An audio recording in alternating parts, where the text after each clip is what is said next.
Na ceia de Natal, minha irmã se levantou e anunciou que haviam votado e que eu não era mais da família. Todos aplaudiram. Eu ri baixinho e disse: então acho que vocês não vão precisar mais disso. Coloquei uma pasta sobre a mesa. No momento em que ela abriu, começou a gritar. Antes de cortarmos o peru, disse Marina, se levantando da cadeira com aquele sorriso ensaiado e presunçoso, há algo que precisamos falar. Todos ficaram em silêncio. Os garfos pararam no ar. Meu estômago se contraiu, eu conhecia esse tom. Era o mesmo que ela usava quando conseguiu me deixar de castigo aos 15 anos por uma festa da qual nem participei. Fizemos uma votação familiar, continuou, olhando ao redor como uma rainha do baile prestes a ser coroada. E decidimos que você não é mais da família. Silêncio. Depois, aplausos. Aplausos mesmo. Minha prima Carla bateu palmas como se estivesse em um show. Tio Roberto ergueu a taça de vinho em um brinde. Até minha própria mãe riu e disse: bem, alguém tinha que falar isso. Fiquei ali sentada, congelada, olhando para meu prato. O farofa havia esfriado, mas meu sangue fervia.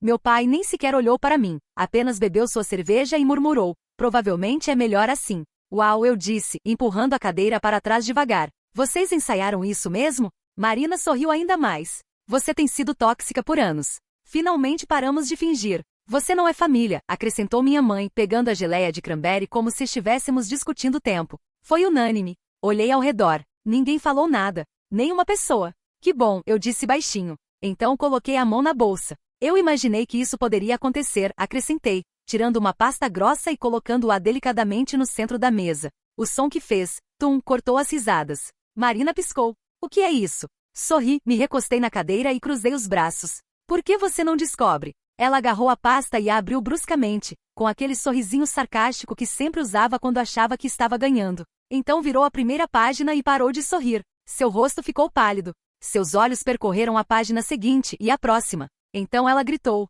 Quer dizer, gritou mesmo. Como um grito de filme de terror. Sua cadeira caiu para trás quando ela se levantou de um pulo, batendo a pasta como se tivesse queimado suas mãos. Você é um monstro, ela gritou. Uma aberração deturpada e doente. Suspiros ecoaram pela mesa. Carlos, seu marido, agarrou a pasta e a abriu, então sua mandíbula caiu. Ele me olhou. Isso é. Eu assenti uma vez. É tudo real. Cada palavra. Cada recibo. Cada print. A mesa ficou em silêncio absoluto. Dava para ouvir um garfo tilintando na cozinha. A boca da minha mãe se abriu, depois se fechou novamente. Como um peixe lutando para respirar. Vocês tinham tanta certeza de que eu não revidaria, eu disse, me levantando devagar. Tanta certeza de que eu continuaria sendo a quietinha. O capacho. A vaca leiteira. Mas adivinhem? Me inclinei sobre a mesa e olhei Marina nos olhos. Seu showzinho acabou. Querem saber o que estava na pasta? Eu vou chegar lá. Mas primeiro, deixem-me contar como chegamos até aqui. Porque Marina não acordou um dia e decidiu que eu não era família. Essa decisão foi construída ao longo de anos.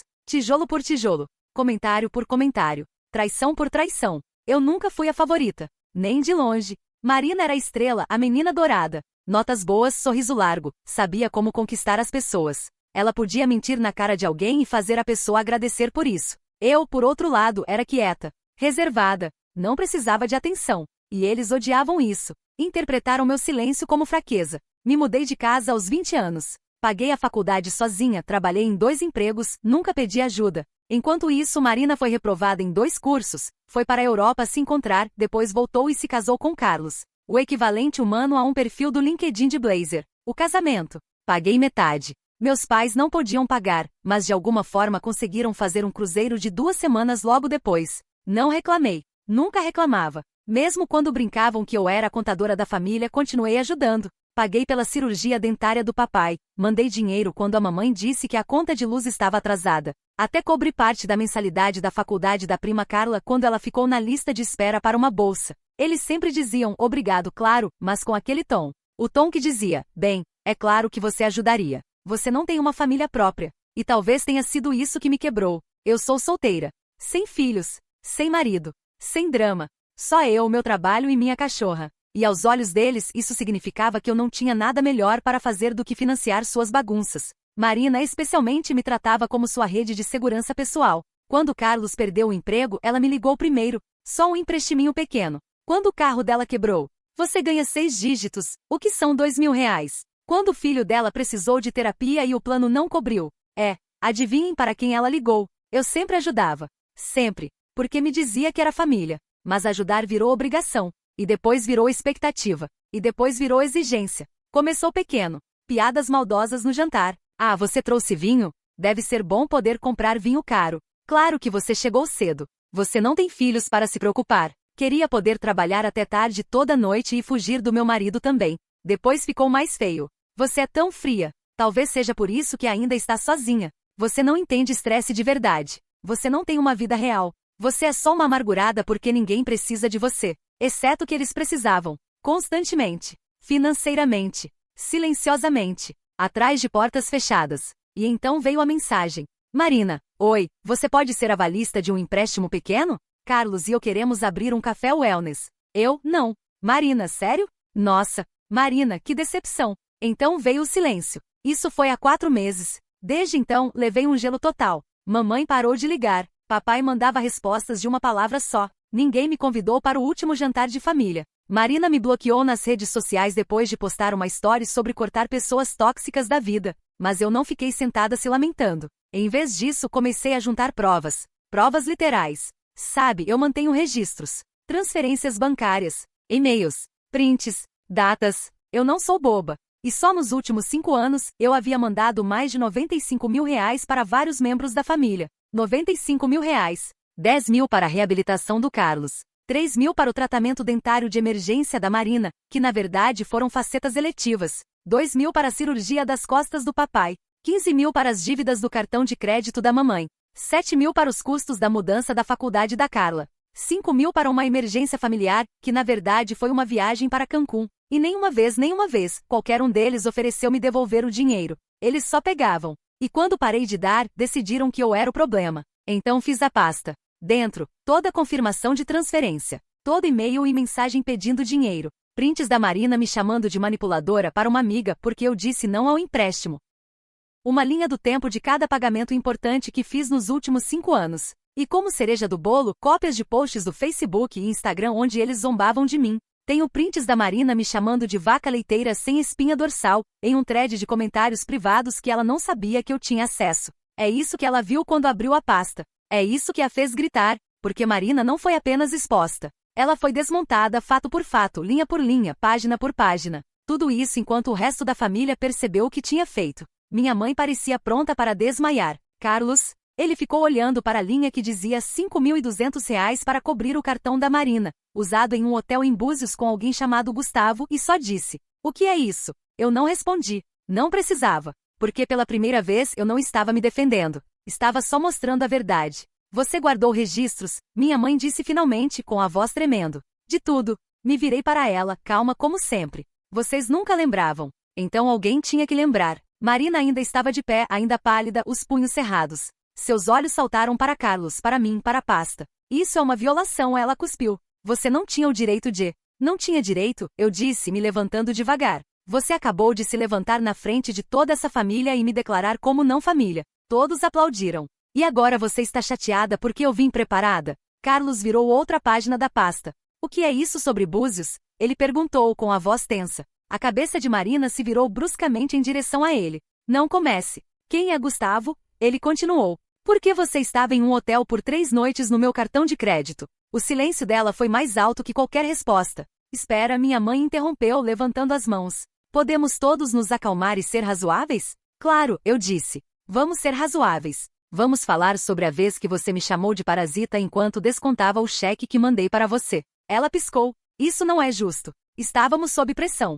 Não, eu explo. Vocês estavam sob pressão. E eu salvei vocês. Toda vez. E na primeira vez que digo não, de repente eu sou a inimiga. Meu pai, que havia ficado em silêncio mortal até agora, finalmente falou. Você está transformando isso em algo maior do que é. Me virei para ele e minha voz ficou baixa. Você deixou eles fazerem isso comigo por anos. Você sabia. Você viu. Você ouviu. E deixou acontecer porque era mais fácil do que enfrentá-los. Ele não negou. Marina bateu a mão na mesa. Você só está amargurada porque ninguém precisa mais de você. Errado, eu disse friamente. Eu não estou amargurada. Eu terminei. Ela soltou uma risada amarga. Você é patética. Sabe como tudo isso parece dramático? Trazer uma pasta? Imprimir prints. Acha que isso faz de você a vítima? Você só está provando que é uma controladora. E você só está provando, eu disse, dando um passo à frente, que só se importava comigo quando eu estava pagando suas contas. Você não pode bancar a mártir, ela gritou. Você escolheu ajudar. Não tinha que ajudar.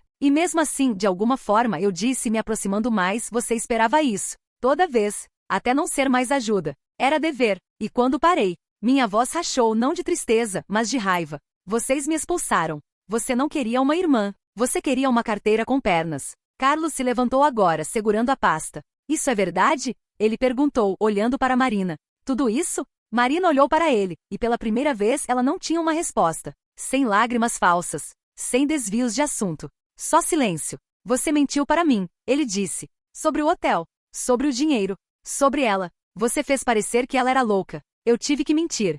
Ela explodiu. Ela estava virando todo mundo contra mim. Eu não estava, eu disse. Você fez isso sozinha. A sala ficou quieta novamente. E então, pela primeira vez em anos, eu me senti livre. Não porque tinha ganhado, mas porque finalmente havia parado de perder. Você está mentindo, Marina gritou, apontando o dedo para mim. Você sempre foi ciumenta, sempre quis ser eu. Eu ri. Ri mesmo. Uma risada seca, sem humor, ciumenta. De você? Marina, você tem 32 anos e ainda pede dinheiro emprestado para a mamãe para comprar maquiagem. Pelo menos eu tenho uma família de verdade. Ela retrucou, os olhos brilhando de raiva. Você tem o quê? Sua cachorrinha e seus plantinhas? Que vida triste. Sabe o que é triste? Eu disse, minha voz ficando perigosamente baixa. É descobrir que sua própria família te vê como um caixa eletrônico ambulante. Carlos ainda estava folheando a pasta e seu rosto estava ficando cada vez mais vermelho. Marina, tem aqui uma transferência de R$ 8.000 em março. Você disse que era para uma emergência médica. Era. Ela disse rapidamente.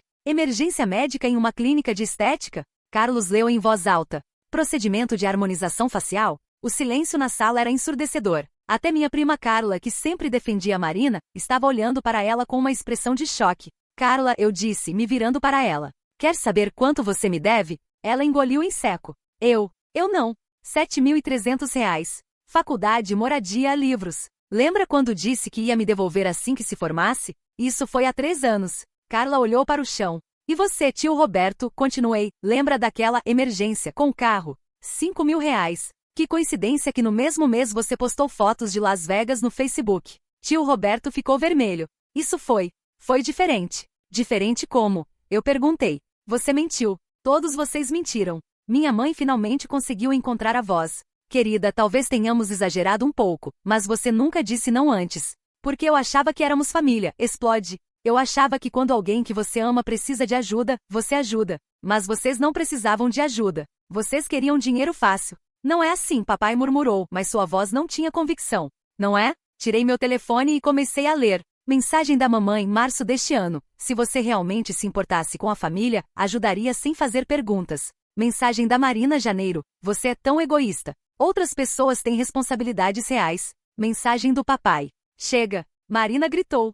Chega. Você está sendo dramática. Dramática? Minha voz subiu uma oitava. Vocês literalmente fizeram uma votação para me expulsar da família, em um jantar de Natal. E eu que estou sendo dramática. Carlos estava olhando fixamente para uma página específica da pasta. Marina, sua voz estava quase sussurrando. O que é esse recibo de joias? R$ 2.500? Marina congelou. Eu posso explicar. É do mesmo dia que você disse que estava visitando sua mãe doente em Curitiba. Sua mãe mora em Curitiba, eu disse calmamente. Gustavo também. A face de Marina ficou branca como papel, como você. Você me seguiu? Não precisei. Você posta tudo no Instagram. Só tive que olhar a localização das suas fotos. Puxei meu telefone novamente. Quer ver? Aqui está você no restaurante do hotel. Aqui no shopping. Aqui na praia. Tudo com Time Step. Carlos estava tremendo agora. Quem é Gustavo? Marina olhou ao redor da mesa como um animal encurralado. Ele é só um amigo. Um amigo para quem você compra joias de R$ 2.500?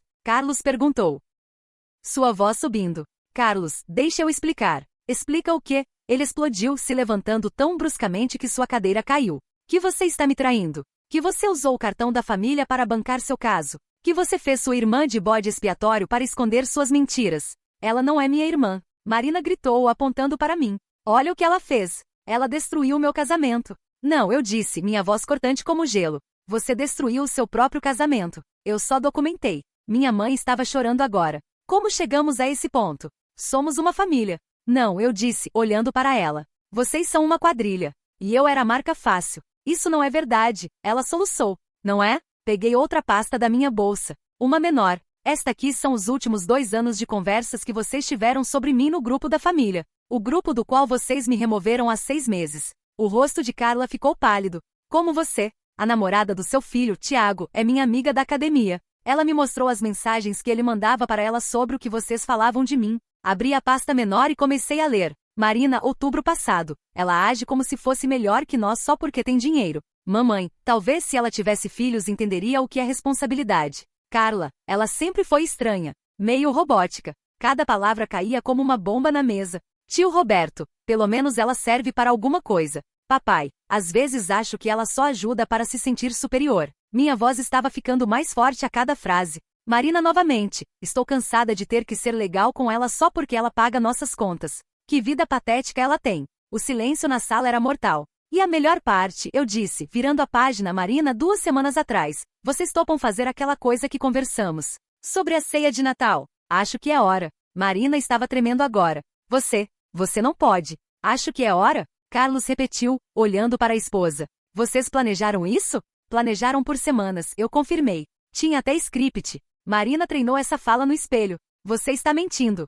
Marina gritou. Estou? Tirei meu telefone e reproduzi um áudio. Era a voz de Marina, claramente praticando. Fizemos uma votação familiar e decidimos que você não é mais da família. A gravação continuou. Não, precisa soar mais natural, mais espontâneo. Era a voz da minha mãe. Carlos se levantou devagar, pegou suas chaves da mesa e olhou para Marina. Eu vou para o hotel. Não me liga. Carlos, espera. Marina correu atrás dele, mas ele já estava saindo. Carlos, ela gritou na porta. Não deixe ela ganhar. Ele parou e se virou. Ela não ganhou, Marina. Você perdeu. A porta bateu e Marina voltou para a sala, os olhos vermelhos de raiva. Olha o que você fez. O que eu fiz? Perguntei calmamente. Eu contei a verdade. Você destruiu minha vida. Não, eu disse, guardando as pastas na bolsa. Você destruiu sua própria vida. Eu só parei de limpar a bagunça. Me levantei e peguei meu casaco. Feliz Natal, pessoal. Foi esclarecedor. Aonde você vai? Minha mãe perguntou, ainda chorando. Para casa.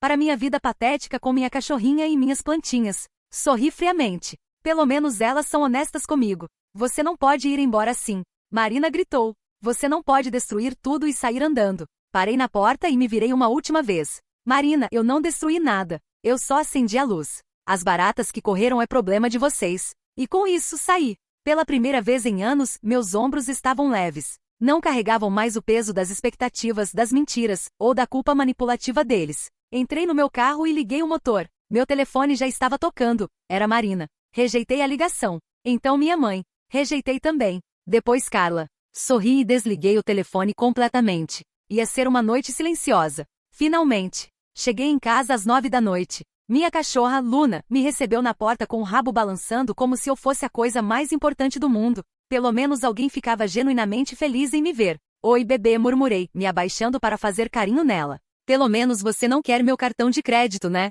Luna apenas lambeu meu rosto, e por um momento senti uma pontada no peito. Não de arrependimento, de alívio. Era isso que amor incondicional parecia. Sem agenda oculta. Sem expectativas financeiras. Liguei meu telefone só o suficiente para ver as notificações. 53 chamadas perdidas. 27 mensagens no WhatsApp. 15 e-mails. Desliguei novamente. Servi uma taça de vinho, o vinho caro que Marina sempre comentava com inveja, e me sentei no sofá. Minha casa estava silenciosa, limpa, minha. Cada móvel havia sido comprado com meu próprio dinheiro, sem dever favor para ninguém. Por que tinha demorado tanto para chegar até aqui? Na manhã seguinte, acordei com alguém batendo na porta. Luna latiu, e eu olhei pela janela. Era minha mãe, parada na varanda com uma expressão que oscilava entre culpa e indignação. Considerei fingir que não estava em casa. Depois decidi que já havia fugido o suficiente. Mãe, eu disse, abrindo a porta mas não a convidando para entrar. Precisamos conversar, ela disse, e havia algo diferente em sua voz. Menor, menos autoritária. Sobre o quê? Sobre ontem. Sobre tudo. Suspirei e abri a porta mais um pouco. 5 minutos. Ela entrou e olhou ao redor da minha sala de estar como se fosse a primeira vez. Talvez fosse, ela nunca visitava sem querer alguma coisa. Sua casa é bonita, ela disse, quase surpresa. Obrigada. Ficamos em silêncio por um momento. Ela mexia nervosamente com a bolsa. Marina está destruída, ela finalmente disse. E Carlos saiu de casa. Levou as coisas dele esta manhã. Senti uma pontada de algo. Culpa? Satisfação? Não conseguia decidir. Isso não é culpa minha. Não é? Minha mãe me olhou com aquela expressão que sempre usava quando queria me fazer sentir culpada. Você expôs coisas privadas. Eu expus mentiras, a interrompi. Grande diferença. Ela é sua irmã. Ela votou para me expulsar da família. Lembra? Minha mãe ficou quieta por um momento. Talvez tenhamos sido duros demais. Duros demais? Ri sem humor, vocês me usaram como banco pessoal por 5 anos e depois me humilharam publicamente quando parei de pagar. Duros demais é um eufemismo e tanto. Nós não sabíamos. Não sabiam o quê? Que eu tinha sentimentos. Que eu guardava registros. Que um dia eu cansaria de ser tratada como lixo. Não é assim, não é? Peguei meu laptop da mesa de centro e abri. Mãe, quer ver algo interessante? Ela hesitou, mas se aproximou. Esta é minha conta bancária dos últimos 5 anos, eu disse, mostrando a tela. Vê essas transferências em vermelho? Todas para vocês. Agora vê esta linha aqui? Apontei para o gráfico. Minhas economias. Vê como elas ficaram paradas. Porque todo centavo extra que eu ganhava ia para vocês. Minha mãe estava olhando para a tela com uma expressão estranha. Sabe quanto eu tinha economizado para comprar uma casa? 120 mil reais. Sabe quanto tenho agora? 23 mil. Eu não sabia, ela murmurou. Porque vocês nunca perguntaram. Vocês só assumiram que eu tinha dinheiro infinito e nenhuma vida própria. Fechei o laptop. E quando finalmente disse não a uma coisa, vocês decidiram que eu era o problema. Minha mãe se sentou pesadamente no sofá. O que podemos fazer para consertar isso? A pergunta me pegou de surpresa. Por um momento senti um flash da menina que ainda morava dentro de mim, aquela que só queria que sua família a amasse de verdade. Mas então lembrei da risada na mesa de jantar, dos aplausos, do planejamento. Não sei se podem, eu disse honestamente. Mas você é nossa família. Sou? A interrompi. Porque ontem vocês foram bem claros sobre onde eu me encaixo na hierarquia familiar. Isso foi um erro. Não foi um erro, mãe. Foi uma decisão. Planejada. Ensaiada. Vocês me votaram para fora. Ela ficou em silêncio por um longo momento. Marina está dizendo que você sempre foi problemática. Que você forçou ela a mentir. E lá estava. Mesmo agora, mesmo depois de tudo, ela ainda estava dando chance para Marina ser a vítima. Mãe, eu disse calmamente, você vai escolher acreditar em mim ou em Marina. Mas escolha sabendo que eu tenho 5 anos de provas, e Marina tem 5 anos de mentiras. Não é sobre escolher lados. É exatamente sobre isso. Sempre foi. Me levantei. E vocês já escolheram.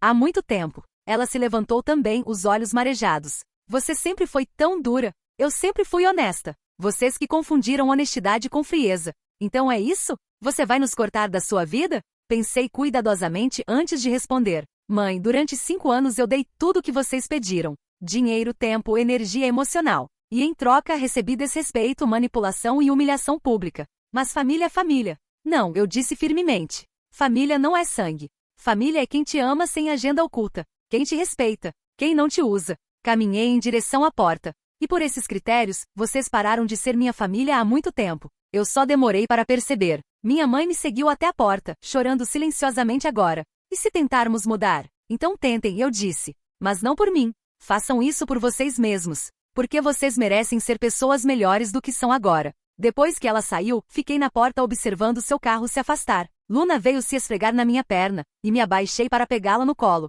É só nós duas agora, garota, murmurei no seu pelo macio. Meu telefone tocou. Número desconhecido. Alô? Oi, sou Carlos. Minha respiração parou. Carlos, posso conversar com você? Pessoalmente? Olhei para o relógio. Onde você está? No estacionamento da sua rua. Se você não quiser falar, eu entendo. Mas eu preciso saber a verdade. A verdade real. Suspirei. Ok. Mas Luna fica aqui comigo. Claro. 10 minutos depois, Carlos estava sentado na minha sala com uma xícara de café tremendo ligeiramente em suas mãos. Ele parecia ter envelhecido 5 anos em uma noite. Marina está dizendo que você inventou tudo, ele disse sem preâmbulos. E você acredita nela? Ele ficou quieto por um momento. Eu quero acreditar. Seria mais fácil. Mas, ele balançou a cabeça. Tem coisas que não fazem sentido há meses. Anos talvez. Como o quê? As viagens dela. O dinheiro que desaparecia. As mentiras pequenas que eu ignorava. Ele me olhou diretamente. Gustavo é real? Muito real. E eles estão. Há pelo menos 8 meses. Talvez mais. Carlos fechou os olhos. Eu sabia. Dentro de mim, eu sabia. Mas ela me fazia sentir como se eu fosse louco por suspeitar. Isso se chama gaslighting. Ele abriu os olhos. Por que você guardou tudo isso? As provas, as mensagens, tudo? Pensei cuidadosamente. Porque eu sabia que um dia eles iam tentar me fazer de vilã. E eu queria estar preparada. Você sabia que eles iam fazer aquilo ontem? Eu suspeitava. Marina vinha me testando há meses. Vendo até onde podia me empurrar antes de eu quebrar. E quando você não quebrou, Ela decidiu me quebrar publicamente. Carlos colocou a cabeça nas mãos. Meu casamento acabou. Seu casamento acabou no momento em que ela decidiu trair você. Eu só joguei luz na situação. Ele ficou em silêncio por um longo momento. Ela está grávida. Meu estômago caiu. O quê? 3 meses. Ela me contou esta manhã, quando eu estava fazendo as malas. Ele me olhou com olhos devastados. Ela disse que é meu. E você acredita? Não sei. Não sei mais em que acreditar. Senti uma onda de algo que poderia ter sido pena por ele. Carlos, você vai ter que tomar suas próprias decisões. Mas não deixe ela usar uma gravidez para te manipular de volta para um relacionamento tóxico. Como eu faço isso? Como eu vivo com a possibilidade de que pode ser meu filho? Teste de paternidade. Ela diz que vai me processar se eu pedir um. Então você vai ter que decidir se vale a pena o risco. Ele assentiu lentamente. Obrigado por me contar a verdade. Não me agradeça ainda. A verdade vai doer por um tempo. Depois que ele saiu, me sentei no sofá com Luna no colo, olhando pela janela. Meu telefone havia vibrado mais de 100 vezes desde ontem, mas eu não tinha interesse em ler as mensagens. Tinha uma sensação estranha no peito. Não era felicidade, exatamente. Não era tristeza. Era mais como vazio. Como se uma parte de mim tivesse sido cortada fora. Mas não era uma parte que eu ia sentir falta. 3 dias depois, recebi uma ligação do meu advogado. Eles estão tentando processar você por difamação, disse Dr. Mendes, direto ao ponto como sempre. Todos eles? Marina e sua mãe. Alegam que você espalhou informações falsas que prejudicaram a reputação delas. Ri. Uma risada real desta vez. Eles sabem que eu tenho tudo documentado, né? É o que eu disse a eles. Na verdade, sugeri que eles reconsiderassem, especialmente depois que mostrei algumas das evidências que você me deu. E Marina retirou o processo esta manhã. Sua mãe ainda está pensando. Deixa ela pensar. Eu não vou me retratar de nada. Depois de desligar, fui até a cozinha fazer café. Era estranho como os dias pareciam mais longos agora. Não que eu estivesse sentindo falta do drama, pelo contrário. Mas havia um silêncio em minha vida que eu ainda estava aprendendo a navegar. O celular tocou novamente. Número desconhecido. Alô? Oi, sou eu. Carla. Minha prima. A voz dela estava pequena e hesitante. Oi, Carla. Posso ir aí? Eu preciso falar com você. Suspirei. Sobre o quê? Sobre os 7.000 que eu te devo. Isso me pegou de surpresa. Ok. Vem. 1 hora depois, Carla estava sentada onde Carlos havia estado, mas sua linguagem corporal era completamente diferente. Ela estava curvada sobre si mesma, como se estivesse tentando ocupar o menor espaço possível. Eu trouxe isso, ela disse, colocando o envelope na mesa de centro. Peguei e olhei dentro. Era um cheque de R$ 7.300. Carla, eu sei que não cobro os juros ou nada, ela disse rapidamente. Mas é tudo que tenho agora. Vendi meu carro. Olhei para ela. Realmente olhei. Carla sempre havia sido a mais nova do grupo, 5 anos mais nova que eu. Ainda era tecnicamente uma criança quando comecei a ajudar a família financeiramente. Por que agora? Perguntei. Porque você estava certa, ela disse, e sua voz quebrou. Sobretudo, eu fui para casa depois daquela noite e fiquei pensando sobre todas as vezes que eu pedi dinheiro para você. E percebi que eu nunca uma vez perguntei como você estava. Se você precisava de alguma coisa. Se você estava feliz. Ela estava chorando agora. Eu sempre só aparecia quando precisava de alguma coisa. E você sempre dava. Sempre. Carla. Não, deixa eu falar, ela interrompeu. Você lembra da minha formatura? Quando eu te agradeci por ter pagado minha faculdade? Lembro. Você chorou. E eu pensei que era porque você estava orgulhosa de mim. Mas não era, né? Você estava triste porque percebeu que eu nem te considerava como parte da minha conquista. Só como alguém que pagou as contas. Fiquei em silêncio. Ela estava certa. Eu havia chorado naquele dia, mas não de orgulho. E quando você disse não para o empréstimo do café, eu fiquei brava. Genuinamente brava. Como se você me devesse alguma coisa. Ela balançou a cabeça. Como se fosse sua obrigação me sustentar para sempre. E não é, eu disse suavemente. Eu sei disso agora. Ela limpou o nariz. Marina está furiosa comigo por estar aqui. Disse que você me manipulou. E você acredita nela? Não. Porque você nunca me pediu nada em troca. Nem uma vez. Nem sequer um obrigada decente. Olhamos uma para a outra em silêncio por um momento. Eu não quero seu dinheiro de volta, eu disse finalmente. Mas eu preciso te dar. Não posso viver sabendo que te devo. Tudo bem. Mas não quero que venda seu carro. Você precisa dele para trabalhar. Eu já vendi. Então vamos até a concessionária e compramos de volta. Ela me olhou com surpresa. Por quê? Porque perdoar não significa deixar você se punir. Significa dar uma chance de começar de novo. Mais lágrimas. Eu não mereço. Talvez não. Mas eu mereço ter pelo menos um membro da família que se importa comigo de verdade. Fomos até a concessionária naquela tarde. O vendedor ficou confuso quando explicamos que queríamos comprar de volta um carro que havia sido vendido 3 horas antes, mas conseguimos resolver. No caminho de volta, Carla dirigindo seu carro novo velho, ela me ligou. Obrigada, ela disse simplesmente. De nada. Não, sério. Obrigada por não desistir de mim. Você é diferente deles, Carla. Você apenas se perdeu no meio do caminho. Naquela noite, estava assistindo Netflix quando o interfone tocou. Era quase 10 da noite. Quem é? Sou eu, Marina. Meu sangue congelou. O que você quer? Por favor, só 5 minutos. Contra meu melhor julgamento, liberei a entrada. Quando abri a porta, levei um choque. Marina estava irreconhecível. Cabelo desgrenhado, olhos vermelhos e inchados, roupas amarrotadas. Você está bem? Perguntei instintivamente. Não, ela disse, e sua voz era apenas um sussurro. Nada está bem. Hesitei, depois abri a porta. Entra. Ela se sentou na ponta do sofá como se pudesse fugir a qualquer momento. Luna rosnou baixinho. Ela sempre teve bom instinto para pessoas. Carlos quer o teste de paternidade, Marina disse sem preâmbulo. E eu não posso fazer. Algo no tom dela me fez parar. Por que não? Porque eu sei que não é dele. O silêncio na sala era pesado. É do Gustavo? Perguntei. Ela sentiu, chorando agora. Tudo começou inocentemente. Ele era só um amigo. Alguém que me ouvia quando Carlos estava sempre trabalhando, quando você estava sempre me julgando. Eu nunca te julguei. Não? Ela me olhou com raiva súbita. Você sempre me olhava como se eu fosse uma decepção. Como se você fosse melhor que eu. Marina, eu nunca. Você nunca disse nada. Mas eu via. Nos seus olhos. A forma como você suspirava quando eu pedi ajuda. Como se fosse um fardo. Fiquei em silêncio, porque talvez houvesse uma pitada de verdade ali. Gustavo me fazia sentir especial, ela continuou. Como se eu valesse alguma coisa além do meu útero ou da minha habilidade de parecer perfeita em fotos de família. E você se apaixonou por ele. Sim. E quando descobri que estava grávida, ela balançou a cabeça. Carlos estava tão feliz, tão orgulhoso. Como eu podia destruir isso? Então você decidiu destruir meu relacionamento com ele primeiro?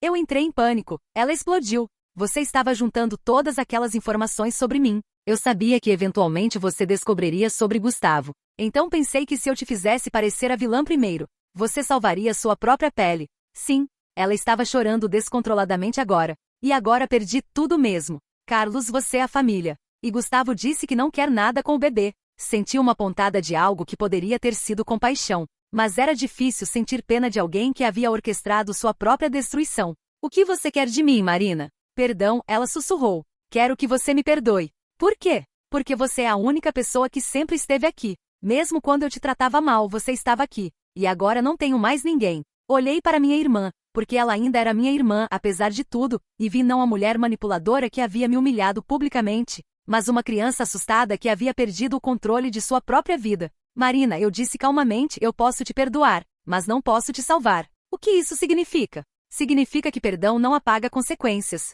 Você ainda vai ter que contar a verdade para Carlos. Ainda vai ter que lidar com ser mãe solteira. Ainda vai ter que reconstruir sua vida. Mas você vai me ajudar? Não financeiramente. Nunca mais. Ela sentiu, como se esperasse essa resposta. Mas eu continuei. Se você realmente quiser mudar, se você realmente quiser ser uma pessoa diferente, eu posso estar aqui como irmã. Não como banco. Como irmã. Como isso funcionaria? Você conta a verdade para Carlos. Toda ela. Você vai para a terapia. Você arranja um emprego e sustenta a si mesma. E talvez com o tempo possamos tentar ser uma família de verdade. Marina ficou em silêncio por um longo momento. E se eu não conseguir? E se eu não for forte o suficiente? Então você não conseguirá. Mas não será porque eu não te dei uma chance. Ela se levantou para ir embora, depois se virou na porta. Você sabe que eu sempre tive ciúmes de você? Por quê? Porque você nunca precisou de ninguém. Sempre foi tão independente, tão segura de si mesma. Eu nunca soube como ser assim. Marina, eu disse suavemente, independência não é não precisar de ninguém. É saber que você pode sobreviver sozinha se precisar. Há uma grande diferença. Depois que ela saiu, me sentei no sofá com Luna no colo, processando a conversa. Pela primeira vez em dias, senti algo parecido com a esperança. Não a esperança de que as coisas voltassem ao normal. Elas nunca voltariam. Mas a esperança de que talvez, apenas talvez, pudéssemos construir algo novo. Algo melhor. Algo real. Uma semana depois, Carlos apareceu na minha porta novamente. Desta vez, ele parecia mais calmo, embora ainda carregasse o peso de quem havia passado por uma revelação devastadora. Ela contou, ele disse assim que se sentou. Tudo? Tudo. Sobre Gustavo, sobre a gravidez, sobre como ela tentou te sabotar para esconder as próprias mentiras. Ele passou a mão pelo cabelo. Até sobre o dinheiro que ela desviou da nossa conta conjunta. Esperei ele continuar. Sabe o que é mais doido? Parte de mim ficou aliviado. Finalmente fazia sentido. Os últimos 2 anos da minha vida finalmente faziam sentido. Como você está lidando com isso? Mal, ele disse honestamente. Mas melhor do que quando estava vivendo na mentira. Ficamos em silêncio por um momento. Luna se aproximou dele e, surpreendentemente, deixou que ele fizesse carinho em sua cabeça. Ela disse que você ofereceu ajuda. Não financeira, mas emocional? Ofereci. Se ela realmente quiser mudar. Você acha que ela quer? De verdade? Pensei cuidadosamente. Eu acho que ela está assustada o suficiente para tentar. Se isso vai durar. Só o tempo dirá. E quanto ao bebê? Não é meu problema, Carlos. É dela. Ele assentiu. É estranho como você virou a pessoa mais sensata de toda essa situação. Não virei mais sensata. Só parei de aceitar menos do que mereço. Como você fez isso? Como você se libertou? Olhei para ele, este homem que havia sido meu cunhado por 5 anos e que eu mal conhecia de verdade. Você quer a resposta honesta? Sim, eu cansei. Simplesmente cansei. Cansei de ser tratada como um objeto em vez de uma pessoa. Cansei de financiar minha própria humilhação. Cansei de esperar que pessoas que não me respeitavam de repente começassem a me respeitar. E não doeu? Perder toda a família de uma vez? Doeu muito, admiti. Mas sabe o que doía mais? Continuar fingindo que aquilo era amor. Carlos ficou quieto por um tempo, absorvendo isso. Marina quer se mudar para Curitiba, ele disse finalmente. Para ficar perto da mãe dela durante a gravidez. E você? Vou ficar aqui. Vamos nos divorciar oficialmente no mês que vem. Sinto muito. Não sinta. Você me salvou de mais alguns anos de mentiras. Depois que ele saiu, decidi fazer algo que vinha adiando, ligar para minha terapeuta. Eu havia parado de ir às sessões há 2 anos, quando a vida estava tranquila. Agora percebia que talvez precisasse de ajuda para processar tudo o que havia acontecido. Doutora Cláudia? Sou Ana. Gostaria de marcar algumas sessões. 2 semanas depois, estava sentada no consultório familiar, mas tudo parecia diferente agora. Eu estava diferente. Você parece mais leve, observou doutora Cláudia. Me sinto mais leve. Mesmo tendo perdido sua família? Eu não perdi minha família, corrigi. Descobri que não tinha uma. Explica isso para mim.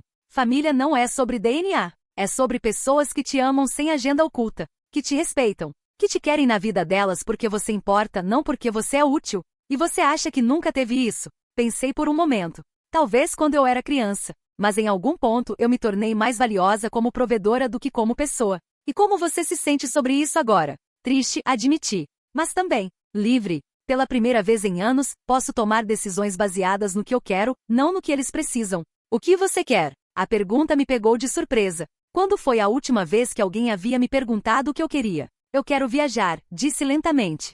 Sempre quis conhecer a Europa, mas nunca ia porque estava sempre mandando dinheiro para emergências familiares. Que mais? Quero comprar uma casa. Uma casa de verdade com jardim para Luna. Talvez aprender a tocar piano. Sempre quis fazer aulas. Essas são todas coisas que você pode fazer agora. É isso que é estranho. Pela primeira vez na vida adulta, meu dinheiro é realmente meu. Como isso te faz sentir? Culpada, admiti. Ainda me sinto culpada por não estar ajudando. Mesmo depois de tudo que aconteceu, condicionamento eu acho. 5 anos sendo tratada como um caixa eletrônico não se desfaz da noite para o dia. Mas você está trabalhando nisso. Estou tentando. Saí da sessão com uma lista de tarefas: pesquisar viagens para a Europa, procurar casas com jardim, encontrar um professor de piano. Coisas que eram só para mim. Naquela noite, estava navegando em sites de viagem quando meu telefone tocou. Era Carla. Oi, prima. Oi, Carla. Tudo bem? Tudo. Eu tenho uma pergunta estranha. Fala. Você quer ter companhia para o Réveillon? Sei que você sempre passa sozinha, e eu sempre vou para a casa da tia Rosa, mas este ano é diferente? Este ano eu percebi que quero passar com pessoas que realmente se importam comigo, e você é a única pessoa que conheço que se importa comigo sem querer nada em troca. Senti um sorriso se formando no meu rosto. Eu adoraria ter companhia. Sério? Sério. Podemos fazer uma noite de filmes, pedir comida chinesa, ficar acordadas até meia-noite assistindo os fogos na TV. Isso parece perfeito. Depois de desligar, percebi que era a primeira vez em anos que estava genuinamente animada para uma celebração familiar, mesmo que nossa família agora fossem só nós duas. 2 dias depois, minha mãe apareceu novamente. Desta vez, ela não estava sozinha, trouxe uma sacola de compras. Trouxe suas coisas, ela disse, colocando a sacola no chão. Que coisas? As coisas que você deixou em casa quando se mudou. Fotos, livros, algumas roupas velhas. Pensei que você pudesse querer. Olhei para a sacola com uma mistura de curiosidade e apreensão. Por que agora? Porque Marina me contou sobre a conversa de vocês. Sobre a chance que você deu para ela mudar. E E eu queria saber se essa chance se estende para mim também. Minha mãe parecia menor de alguma forma, mais frágil. Depende, eu disse. Você está pronta para reconhecer o que fez de errado? Sim. Então me conta. Ela respirou fundo. Eu te usei. Por anos. Te tratei como um meio para um fim em vez de como minha filha. E quando você finalmente teve coragem de dizer não, eu te puni por isso em vez de examinar meu próprio comportamento. Continue. Eu deixei Marina te intimidar porque era mais fácil do que enfrentá-la. Eu ri quando ela te humilhou porque estava com medo de ser a próxima no alvo dela. Lágrimas começaram a escorrer pelo rosto dela. E eu votei para te expulsar da família porque estava com vergonha de admitir que você estava certa sobre nós. E o que você quer agora? Quero tentar de novo. Quero aprender a ser sua mãe de verdade, não sua credora. Olhei para esta mulher que me deu a luz, que me criou, que me amou da única forma que sabia, mesmo que essa forma fosse defeituosa. Tudo bem, eu disse. Mas tem regras. Qualquer coisa. Primeira regra, nunca mais peça dinheiro para mim. Para nada. Se você está passando por dificuldades financeiras, procure assistência social, faça um empréstimo no banco, venda alguma coisa. Mas não venha para mim. Ela sentiu. Segunda regra, se Marina ou qualquer outra pessoa da família tentar me usar como bode expiatório novamente, você me defende. Publicamente. Entendido. Terceira regra, nós construímos um relacionamento real. Isso significa que você pergunta como estou, lembra do meu aniversário, me liga só para conversar às vezes. Não apenas quando precisa de alguma coisa. Eu posso fazer isso. E última regra, isso é sua única chance. Se você quebrar qualquer uma dessas regras, acabou para sempre. Eu entendo. Abrimos a sacola juntas. Dentro havia fotos da minha formatura, livros que eu havia adorado na adolescência, um urso de pelúcia que eu pensava ter perdido, memórias de uma época em que nossa família era imperfeita, mas real. Mãe, eu disse, segurando uma foto nossa no meu aniversário de 16 anos, isso vai levar tempo. Eu sei. E vai ser estranho no começo. Eu sei disso também. Mas estou disposta a tentar, se você estiver. Ela sorriu pela primeira vez desde que chegou. Estou. Naquela noite, enquanto organizava as coisas que minha mãe havia trazido, encontrei um diário que eu mantinha na adolescência. Abri em uma página aleatória e li. Às vezes sinto que amo mais minha família do que eles me amam. Será que é normal? Será que todas as famílias são assim, ou só a minha? Fechei o diário e sorri tristemente. A garota que escreveu isso não poderia imaginar que 20 anos depois, ela teria coragem de exigir o amor que merecia. Ou que descobriria que às vezes, recomeçar é a única forma de realmente começar. A mudança para minha casa nova aconteceu em uma manhã ensolarada de junho. Era uma casa pequena, mas com um jardim imenso onde Luna podia correr livremente. Carla me ajudou com as caixas, e minha mãe apareceu com sanduíches e café sem ser convidada, mas também sem pedir nada em troca. Está ficando lindo, disse Carla, admirando a sala de estar. Você merece isso. Obrigada. Olhei ao redor da minha nova casa, minha primeira casa própria, e senti uma satisfação profunda. Cada móvel, cada tinta na parede, cada planta no jardim havia sido escolhida por mim para mim. Meu telefone tocou. Era um número que eu não esperava ver. Marina? Oi, a voz dela estava estranha. Pequena. Posso falar com você? Estou me mudando hoje. Pode ser rápido? É sobre Marina, disse uma voz diferente. Era Carlos. Carlos, por que você está com o telefone dela? Porque ela pediu para eu ligar. Ela está em trabalho de parto. E está pedindo por você. Senti o mundo parar. Como assim? O bebê está vindo. Ela está sozinha no hospital em Curitiba, e continua pedindo por você. Eu sei que vocês não estão bem, mas... Que hospital? Santa Casa. Mas Ana, você não precisa. Estou indo. Desliguei e olhei para Carla e minha mãe, que haviam ouvido tudo. Você tem certeza? Perguntou minha mãe. Não, admiti. Mas ela é minha irmã. E esse bebê é meu sobrinho ou sobrinha. Eu vou com você, disse Carla imediatamente. E eu também, acrescentou minha mãe. Não precisa. Sim, precisa, disse Carla firmemente. Você passou 5 anos cuidando de todo mundo sozinha. Agora é nossa vez de cuidar de você. 3 horas depois, estávamos no hospital em Curitiba.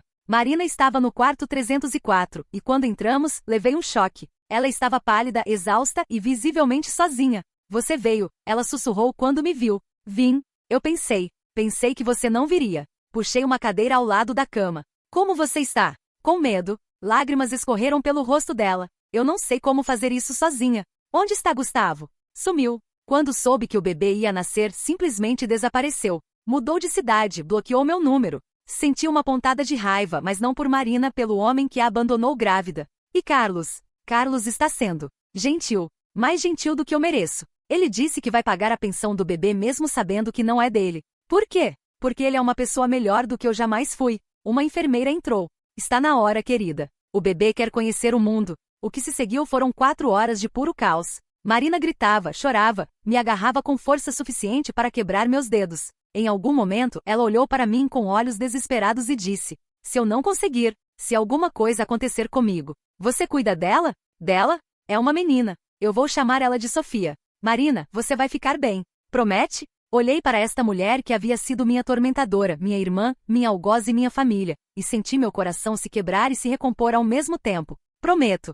Sofia nasceu às 11h47 da noite, pesando 3,2 kg, com pulmões que funcionavam perfeitamente, como toda a maternidade descobriu pelos seus gritos. Ela é linda, sussurrei, olhando para minha sobrinha pela primeira vez. Ela parece com você quando era bebê, disse minha mãe, chorando. Marina estava segurando Sofia com uma expressão de puro terror e admiração. Eu não sei o que fazer. Ninguém sabe no começo, eu disse. Você aprende. E se eu não for boa nisso? E se eu estragar ela como estraguei tudo na minha vida? Então você tenta de novo no dia seguinte. E no próximo. Até acertar. Ficamos no hospital por 2 dias. Marina estava tendo dificuldade para amamentar, Sofia não parava de chorar, e ela estava claramente em pânico. Eu não consigo, ela disse na segunda noite, chorando enquanto Sofia gritava. Eu não sei o que ela quer. Peguei Sofia no colo e comecei a balançá-la suavemente. Ela se acalmou quase imediatamente. Como você fez isso? Marina perguntou, impressionada. Instinto, eu acho. Olhei para Sofia, que agora estava olhando para mim com aqueles olhos grandes e sérios.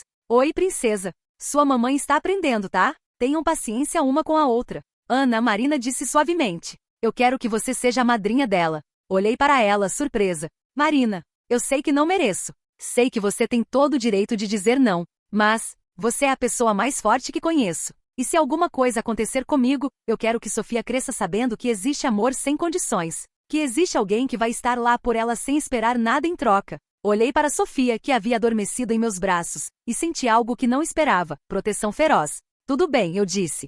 Mas com uma condição. Qualquer coisa. Você vai para a terapia. De verdade. Não só algumas sessões para me agradar. Você vai trabalhar em si mesma para que Sofia tenha a mãe que merece. Eu prometo. 1 ano depois. Estava no jardim da minha casa, empurrando Sofia no balanço que havia instalado na árvore, quando Marina chegou para nossa visita semanal. Como foi a terapia esta semana? Perguntei. Difícil, ela admitiu, se sentando na grama ao nosso lado. Estamos trabalhando na minha necessidade de aprovação externa. Aparentemente eu tenho questões profundas com isso. Aparentemente? Tudo bem, eu tenho questões profundas com isso. Ela riu, e foi um som genuíno. Mas estou melhorando. Consegui um emprego. Sério?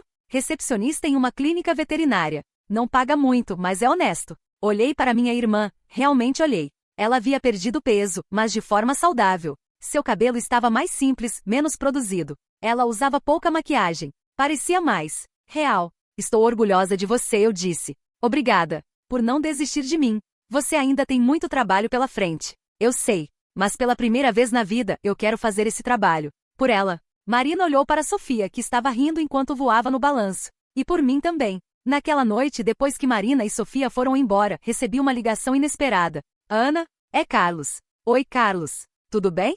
Tudo. Na verdade, ligo com uma notícia. Boa ou ruim? Boa, eu acho. Gustavo foi preso. Senti meu estômago apertar. Por quê? Estelionato. Aparentemente, ele aplicava golpes em mulheres casadas há anos. Prometia relacionamentos sérios, pedia dinheiro emprestado, depois desaparecia. Marina foi só mais uma. Quantas mulheres? Pelo menos 15 que a polícia conseguiu rastrear. Algumas perderam mais de 50 mil reais. Fiquei em silêncio, processando. Ana, você está aí? Estou. É estranho, mas não sinto satisfação nenhuma. Por quê? Porque isso não desfaz o que Marina fez. E não muda o fato de que Sofia vai crescer sem pai. Verdade. Mas pelo menos agora sabemos que Marina não foi a única a ser enganada. Depois de desligar, fiquei pensando sobre karma, justiça e o preço das escolhas que fazemos. Gustavo estava pagando por seus crimes, mas as mulheres que ele havia ferido ainda carregavam as cicatrizes. Marina estava tentando mudar, mas ainda teria que viver com as consequências de suas ações. E eu estava aprendendo que perdão não significa que a justiça desaparece. Significa que você para de carregar o peso da raiva. 2 anos depois, o aniversário de 2 anos de Sofia foi celebrado no meu jardim. Minha mãe fez um bolo, que ficou torto, mas gostoso. Carla trouxe presentes demais. Marina chegou com Sofia vestindo um vestido amarelo que ela mesma havia costurado. Tia Ana. Sofia correu em minha direção com braços abertos. Oi, meu amor. Peguei-a no colo e rodopiamos no jardim. Balanço. Balanço, ela gritou, apontando para a árvore. Claro, princesa. Enquanto empurrava Sofia no balanço, observei minha família pequena e imperfeita, mas real. Marina estava conversando com minha mãe sobre uma receita. Carla estava brincando com Luna. Era barulhento, caótico e maravilhoso. Você está feliz? Marina perguntou mais tarde, quando estávamos limpando os pratos. Estou, respondi honestamente. Mesmo depois de tudo? Por causa de tudo. Se nada daquilo tivesse acontecido, eu ainda estaria sendo sua carteira de crédito. Vocês ainda estariam me usando. E eu ainda estaria fingindo que aquilo era amor. E agora? Olhei ao redor da minha cozinha, para minha família reduzida mas genuína, para minha sobrinha dormindo no sofá da sala. Agora eu sei a diferença. 5 anos depois. Sofia estava ajudando-me a plantar tomates no jardim quando o interfone tocou. Pode atender, tia Ana? Minhas mãos estão sujas. Claro, amor. Era um homem de meia-idade, bem vestido, segurando um buquê de flores caras. Posso ajudá-lo? Você é Ana Santos? Sou. Meu nome é Roberto Silva. Sou advogado de Gustavo Mendonça. Senti meu sangue congelar. O que você quer? Meu cliente gostaria de conhecer sua filha. Minha filha? Sofia. Ele soube que você é a tutora legal dela agora. Minha mente processou rapidamente. Marina havia me dado a guarda legal de Sofia no ano anterior, quando decidiu se mudar para o exterior para estudar culinária, uma decisão que apoiei completamente. Primeiro, eu disse, mantendo minha voz calma, Sofia não é minha filha biologicamente, mas é minha filha em todos os outros aspectos. Segundo, seu cliente abandonou uma mulher grávida e desapareceu por 5 anos. Terceiro, ele é um criminoso condenado. Ele cumpriu sua pena. E agora quer conhecer a filha que nunca se importou em sustentar. Ele tem direitos como pai. Ele abdicou desses direitos quando fugiu. Fechei a porta na cara dele. 20 minutos depois, Marina estava ligando, histérica. Ele me encontrou, ela disse, chorando. Gustavo me encontrou. Onde você está? Paris. Ele apareceu na minha escola, dizendo que quer Sofia de volta. Que vai processar pela guarda. Calma. Respira. Ele não pode fazer nada. Como você sabe? Porque eu não sou mais a mesma pessoa que era 5 anos atrás. E porque desta vez eu vou lutar. Desliguei e imediatamente liguei para meu advogado. Doutor Mendes? Preciso de você. É guerra. 3 meses depois. O tribunal estava silencioso enquanto o juiz lia sua decisão. Gustavo estava sentado do outro lado da sala com seu advogado, parecendo confiante. Eu estava ao lado do Dr. Mendes com uma nova pasta, desta vez cheia de evidências sobre o abandono paternal, o histórico criminal, e os testemunhos de várias ex-vítimas de Gustavo. Considerando todas as evidências apresentadas, disse o juiz, incluindo o abandono do requerente durante a gravidez da mãe,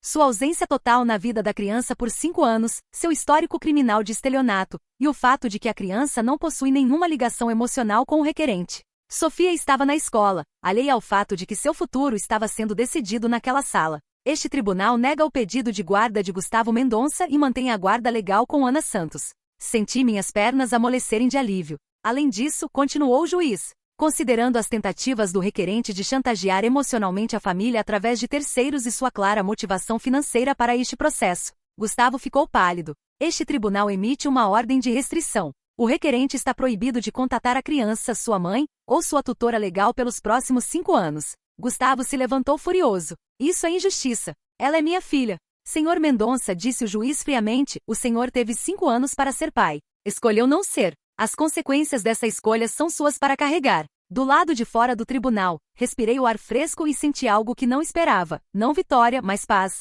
Como se sente? Perguntou o Dr. Mendes. Aliviada. E triste por Sofia ter que carregar esse peso um dia. Ela vai ficar bem. Ela tem você. Epílogo 10 anos depois. Sofia tinha 12 anos quando finalmente perguntou sobre o pai. Estávamos sentadas no balanço da varanda, eu havia trocado o balanço da árvore por um para 2 pessoas quando ela ficou grande demais para o primeiro. Tia Ana, posso perguntar uma coisa? Sempre. Por que meu pai nunca quis me conhecer? Havia ensaiado essa conversa na minha cabeça centenas de vezes, mas no momento, todas as palavras cuidadosamente planejadas desapareceram. Porque ele não sabia como ser pai, eu disse finalmente. E em vez de aprender, ele fugiu. Foi culpa minha? Não, eu disse firmemente, me virando para olhá-la nos olhos. Nunca foi culpa sua. Você é perfeita. Ele é que perdeu a chance de conhecer a menina mais incrível do mundo. Você acha que ele se arrepende? Não sei. Mas se ele for capaz de arrependimento, com certeza se arrepende.